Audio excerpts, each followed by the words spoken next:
Hello viewers, welcome back. आज हम पढ़ेंगे थ्योरम 6.3 क्लास 10 का चैप्टर 6 ट्रायंगल्स।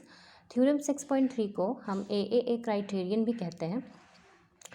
थ्योरम 6.3 कहता है कि अगर आपके पास दो ट्रायंगल्स गिवन है, if in two triangles corresponding angles are equal, then their corresponding sides are in the same ratio or proportional and hence the two triangles are similar।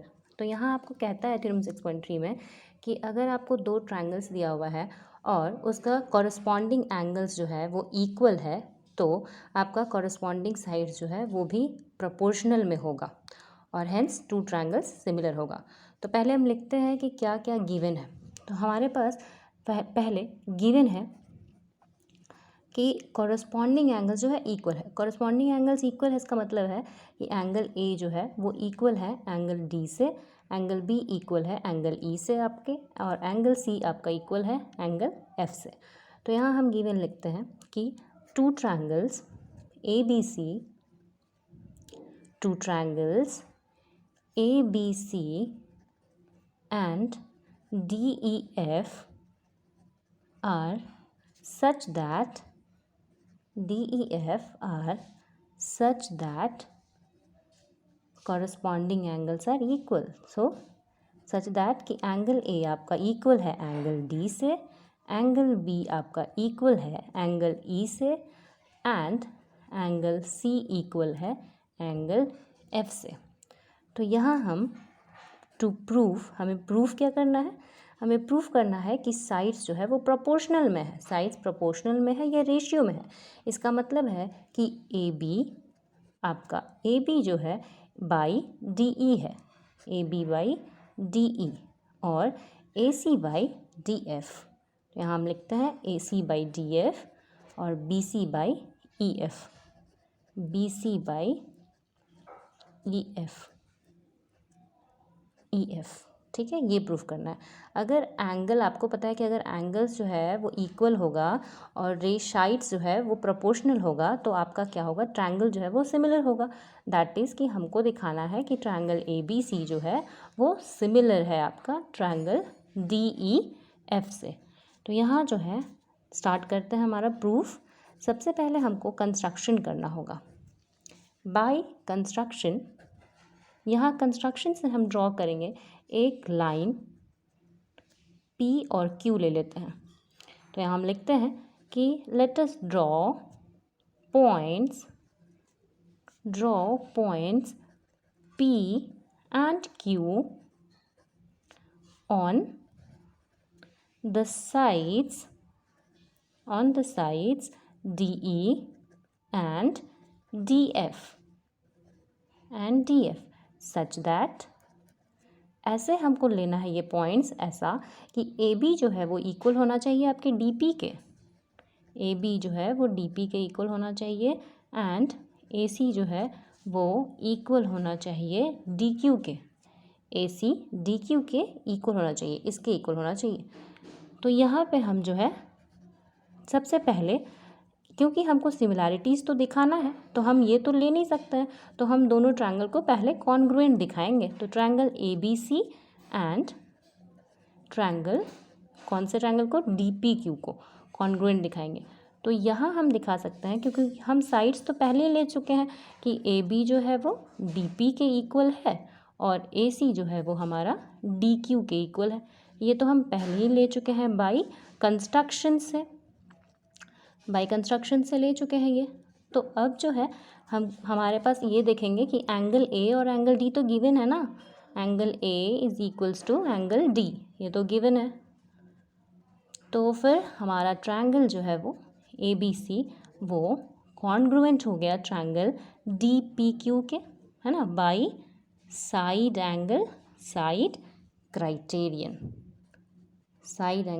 Criterion से ये congruent हो गया।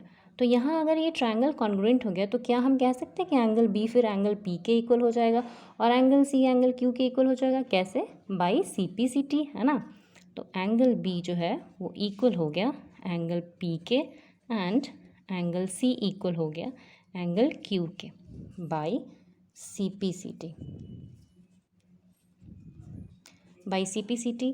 बट हमारे पास क्या given है, हमारे पास गिवन है कि एंगल B तो आपका इक्वल है एंगल E के एंड आपका एंगल C जो है वो इक्वल है एंगल F के। ये तो हमारे पास गिवन है।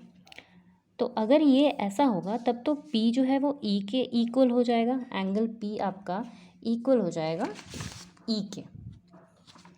यहाँ देखेंगे हम, फिर आपका एंगल P जो है वो एंगल P एंगल E के इक्वल हो जाएगा एंड आपका एंगल Q जो है वो एंगल F के इक्वल हो जाएगा, इक्वल हो जाएगा। अब अगर ये इक्वल होगा, एंगल P आपका E के इक्वल हो जाएगा और Q आपका F के इक्वल हो जाएगा, तब तो ये कॉरस्पॉन्डिंग एंगल्स है, क्योंकि हमने पढ़ा है कि एक ट्रांसवर्सल लाइन अगर कोई दो पैरेलल लाइन L और M पैरेलल लाइन को कट करता है, अगर कोई दो पैरेलल लाइन है L और M, उसको एक ट्रांसवर्सल लाइन कट करता है, तो कॉरस्पॉन्डिंग एंगल्स अगर इक्वल है तो L और M क्या होगा, पैरेलल होगा। तो अगर जो है ये corresponding angles P Q E के इक्वल है और Q F के इक्वल है, तो हमारा हो गया कि since corresponding angles are equal, corresponding angles आपका इक्वल हो गया, तो देयरफॉर आपका पी क्यू जो है वो पैरेलल हो गया ई एफ के। ठीक है, तो अगर आपका पी क्यू ई एफ के पैरेलल है तो इसका मतलब है कि D P by P E और D Q by Q F by B P T.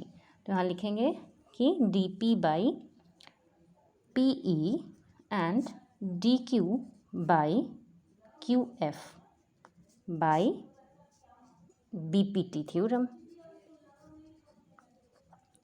By B P T. ठीक है, अगर ये ऐसा हो गया, हम इसको पलट देते हैं, P E by D P is equals to Q F by D Q, पलट दिए। अब हमको चाहिए, हमको प्रूफ करना है जिसमें कि नीचे डी ई आना चाहिए। ठीक है, तो हम यहाँ पे देखो, ध्यान से देखेंगे कि यहाँ पे ये जो डी पी है, अगर हम इसको कन्वर्ट कर दें, क्योंकि डी पी तो ए बी के इक्वल है, तो हम डी पी की जगह ए बी लिख सकते हैं, बट उससे पहले हमको इसको जो है डी पी और पी ई को ऐड करना है, ताकि डी पी और पी ई ऐड करने से हमको मिल जाए डी ई, डी और ई। डी पी और पी ई को अगर ऐड करेंगे तो डी ई मिलेगा, है ना, और ये डी ई हमको चाहिए डिनोमिनेटर में, इसीलिए हमको ऐड करना होगा। तो ऐड करने के लिए हम लोगों को क्या करना होगा कि adding one on both sides, so +1 and +1, adding one on both sides हमें मिल जाएगा P E plus D P by D P is equals to Q F plus D Q by D Q. Add करने से हमको मिल जाएगा D E by D P is equals to D F by D Q. ठीक है, और यहाँ से हम डी पी को चेंज कर देंगे ए बी में और डी क्यू को चेंज कर देंगे ए सी में। ये हमारा D E by A B और D F by D F by हो गया हमारा ए सी। ठीक है, D F by A C हो गया। हम तो इसको भी लिख सकते हैं, अब हम पलट सकते हैं इसको, ये हो गया हमारा A B by D E और A C by D F.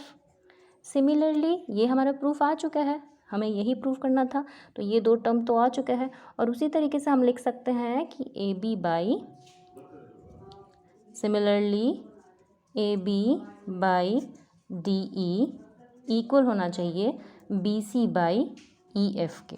Therefore हम लोग लिख सकते हैं कि A B by D E is equals to A C by D F is equals to B C by E F. ये हमारा proof हो गया, यही हमें प्रूफ करना था। जैसा कि पढ़े हैं कि अगर ये साइड्स जो है वो रेशियोज़ में होगा और एंगल आपको ऑलरेडी दिया हुआ है कि ये जो है इक्वल है, तो हमारा ट्रायंगल क्या हो गया, सिमिलर हो गया। दैट इज़ कि ट्रायंगल ए बी सी जो है वो सिमिलर हो गया ट्रायंगल डी ई एफ के।